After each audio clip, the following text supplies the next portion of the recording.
let's go ahead and move into my main topic. Okay. Hate to break it to you, folks. Prices keep going up, and Fender just had a recent price hike. Yep. Another one. So we knew all this was going to happen eventually because prices never go down. However, some of these Fender guitars and some of these Fender amps took a pretty significant jump in price here recently. Mm-hmm. And I haven't really heard anyone talking about it yet. However, I mean, maybe people have. But the Fender Deluxe has went up. The Fender Princeton Everything. has went up quite a bit. The Princeton's $1,500. I think the Deluxe is at like 17 or 18 now. It starts, I think the American Vintage 2 guitars have went up another couple $100. Oh, the professional are, I think, around $1,800. So I understand inflation's going to happen, and it's bound to happen, but boy, it seems like it took a big jump. It seems like we've had quite a few big jumps recently. The past 10 years has really jumped. Yeah. Like, I remember from 2000 to like 2010, there wasn't a whole lot. Right. But like since like 2012, man, yeah, it's been crazy. It seems like there's been a big jump. And I was kind of surprised by it. I honestly didn't even realize it happened. And you sent me a text earlier in the week and was like, hey, Fender just had another price hike. Did you see this? And I was like, no, what are you talking about? And I went to look it up and I was like, holy smokes, Everything. They really did. So a bunch of stuff went up. Yeah, and it puts like a Fender Deluxe Reverb at like $1,700-$1,800. With tax, you're looking at $2,000. Yeah, I mean, you're putting it way up there. You're getting in the realm of like boutique amps. Yeah. I think it's going to start changing the game a little bit. Like, it changes how I think about some of these Fender amps and some of these Fender guitars. Because they used to be the workhorse. You go out $1,000, $1,200. You buy your reverb, your. You know what hurts? I'm sorry to interrupt. Yeah, whatever. You know what hurts? I'm used to the Blues Junior. Oh my gosh, that Blues Junior just keeps going up. That poor thing can't catch a break. We are gonna blink and it's gonna be at $1,000 for a Blues Junior. Right. I'm surprised it's not already. I'll be honest. Yeah, it's just. You know what's crazy to me? It was the amp to have for an inexpensive tube amp. You know what's crazy to me? The Tone Master Bassman. Have you looked at how expensive that is? I don't remember. That's like right under $2,000. It's like $1,900, $1,800, $1,900, somewhere around there. Ouch. 410s. And it's digital. Yeah. Yeah, I don't know. I don't know what to say or what to think about it. I don't know if this is. I'm gonna say the T word. I don't know if this is a tariff thing. And maybe it is, and that's what's going on here with some of this stuff. I don't know if it's just an annual price adjustment or I don't know what it is, but it does seem like it was a pretty big hike. I mean, it was what? Like close to $150 for pretty much any of their products. Any of their higher end products. Right. Yeah. You go lower. I mean, roughly. Yeah. Like I said, the Princeton, like if you're going black panel, it's $14.99. Yeah, for a Princeton. For a Princeton. Yeah. What do you do? I mean, it's just money, right? Because musicians make a lot, right? Yeah, that's right. Gigs are paying a lot more now. You make so much more money at a gig than you used to 20 years ago.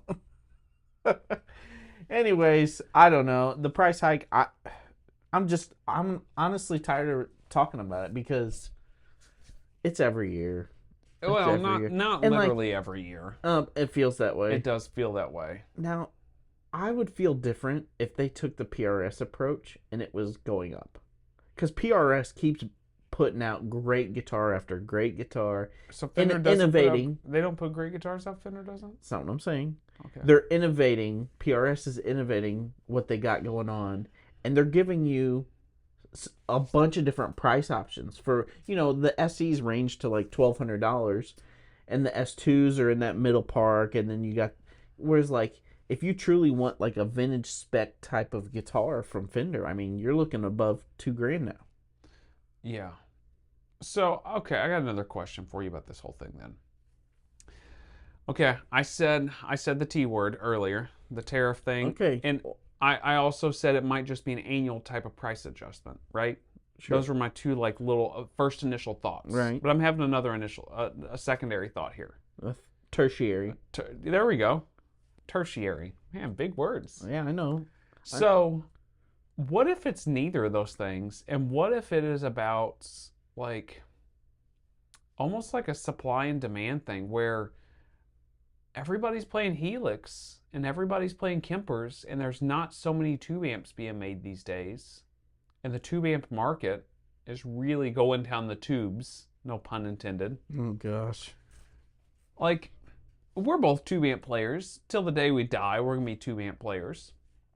But these parts are maybe getting more expensive because there's not really as much of a need for them. I don't know. Like, do you think there's a possibility of like some of these things are kind of antiquated, like not used parts as much, so they're not buying as many of them? So therefore, since they're not buying as many, it's costing them more money to buy the parts? I have a hard time believing they're not buying as many. How many Fender Deluxes do you think they're selling now versus in 2001? Because I think A lot more. You think they're selling a lot more now? Yep. You know what happened in COVID, right? A lot of people took on playing guitar. I don't think one of them bought an amp. What? I think you're wrong. Yeah, I don't mean literally one. They all bought katanas. But I think everybody who picked it up during COVID, granted, you got 80% that fell to the wayside at least, right? Yep. So you got the leftover 20%. Out of that 20%, 10% might be playing better stuff. The other 10% might just be staying where they're at. It's getting low. We're getting low. When you're talking about millions, though, that picked up the guitar, Yeah. it's actually not that low. So I think that the demand is higher than ever. Are they being greedy then? Are they just being greedy? Or does it really need to go up? Like I don't understand if their operating costs and all this stuff really did. Well, wood went down. Wood went down. It would. Oh gosh. Got him. Electronics are not getting cheaper. I do know that. Wood has went down a little bit, but electronics are not getting cheaper. Also, people are wanting more higher end electronics. Like look at the Epiphone inspired by Gibson, right? They want higher electronics in their guitars, even if it's a cheaper guitar. Yeah. So, although Fender, they have the same product out, and then they're increasing prices. So I would think if they're going to increase prices, there should be improvement, not the same product. But, but I don't know. You're not going to improve a Fender Deluxe Reverb or a Princeton. I understand like American Pro Vintage or American Pro 2 or American Vintage Reissue you could improve maybe, but I don't know what's costing them more then. That's what I'm like. Is it the tubes? Is it hard to find tubes? I don't think so. I think that that one factory that burnt down here a while back during like 2020, 2021, it's up and running again. So their tube production's not an issue anymore. Right. I don't really understand.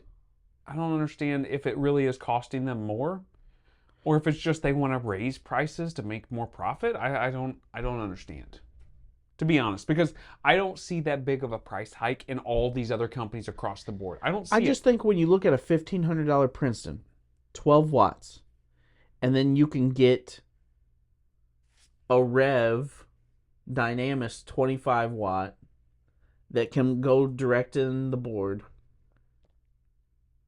You got a lot more usability out of it. Like it's getting harder to say Fender is worth it. It's getting harder to justify it. Yeah, absolutely. It's getting harder to say. I mean, guitars I feel like are going to be different because that's truly hands-on. You're literally messing with the wood, right? Yep. You're manipulating it with the strings. But an amp, it's harder to justify. Oh, that Princeton's still worth it.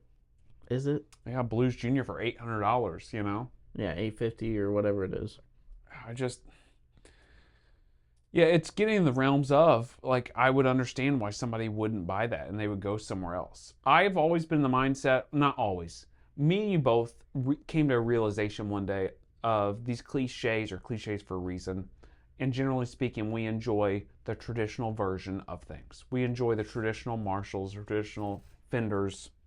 Even if it's a newer style amp, we enjoy the traditional version of that newer style amp or pedal from where it was designed and built originally. Because there's something special about that.